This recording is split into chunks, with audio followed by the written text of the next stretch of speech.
মিয়ানমারে ভূমিকম্পে ক্ষতিগ্রস্তদের জন্য তৃতীয় দফায় জরুরি ওষুধ ও ত্রাণ সামগ্রী পাঠাচ্ছে বাংলাদেশ।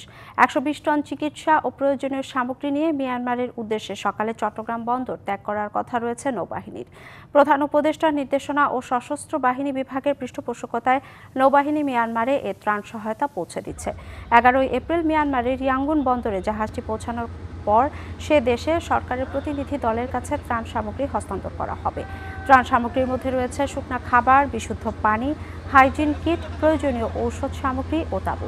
প্রতিবেশী দেশের দুর্যোগ মোকাবেলায় এই সহায়তা দুই দেশের সম্পর্ককে আরও সুদৃঢ় করবে বলে আশা সংশ্লিষ্টদের। ওয়ালটন আবারও মিলিয়নিয়ার অফারে ওয়ালটন ফ্রিজ কিনে আপনিও হয়ে যেতে পারেন মিলিয়নিয়ার। ত্রাণ সহায়তা নিয়ে আরও জানাতে যুক্ত হচ্ছেন সহকর্মী মাসুদুল হক। সরাসরি চলে যাচ্ছি তার কাছে। মাসুদুল, বিস্তারিত জানাবেন। এই মুহূর্তে রয়েছে আমি চট্টগ্রামের নৌবাহিনীর নেভাল জেটিতে। এখানে সমুদ্র অভিযান যে জাহাজটি দেখতে আমার পেছনে, এই জাহাজটি একটু পরেই মায়ানমার উদ্দেশ্যে চট্টগ্রাম বন্দর ত্যাগ করবে এবং একটু পরে এখানে নৌবাহিনীর প্রধান তিনি আসবেন। এখানে তিনি আসার পর এখানকার যে কার্যক্রম সেটি উদ্বোধনের পর এই জাহাজটি এখান থেকে ছেড়ে যাবে। মূলত আজকে তৃতীয় দফায় নৌবাহিনীর পক্ষ থেকে আপনার মিয়ানমারে আপনার ত্রাণ পাঠানো হচ্ছে। এর আগে গত 30শে এপ্রিল এবং গত 1 মার্চ দুই দফায় বাংলাদেশ সেনাবাহিনী এবং বিমান বাহিনীর উদ্যোগে দুই দফায় ত্রাণ পাঠানো হয়েছিল। সে সময় জরুরি ওষুধ, তাঁবু, বিভিন্ন ত্রাণ আসলে সেখানে পাঠানো হয়।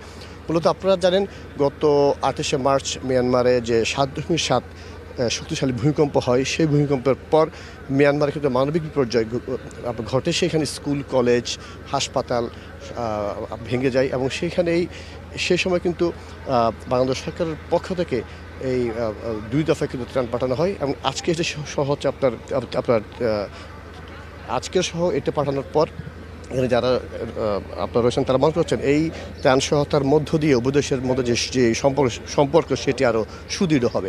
যেমনটি বলছিলাম, এই মুহূর্তে আপনারা দেখছেন নেভাল জেটিতে নৌবাহিনীর যে জাহাজ সমুদ্র অভিযান, সেখানে বিভিন্ন পণ্য আপলোড করা হয়েছে, একটা বিভিন্ন ত্রাণ আপনার উঠানো হয়েছে। ত্রাণের মধ্যে রয়েছে শুকনো খাবার, পানি, কিট, তাঁবু, জরুরি ওষুধ সহ নানা সামগ্রী রয়েছে এবং এখনও এটির যে আনুষ্ঠানিকতা সেটি আরম্ভ হয়নি। আগেও জানিয়েছিলাম নৌবাহিনীর প্রধান এখানে আসবেন।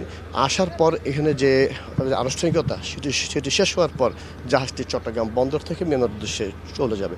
তো এই ছিল আমার কাছে চট্টগ্রাম থেকে খবরাখবর। মাসুদুল, ধন্যবাদ আপনাকে।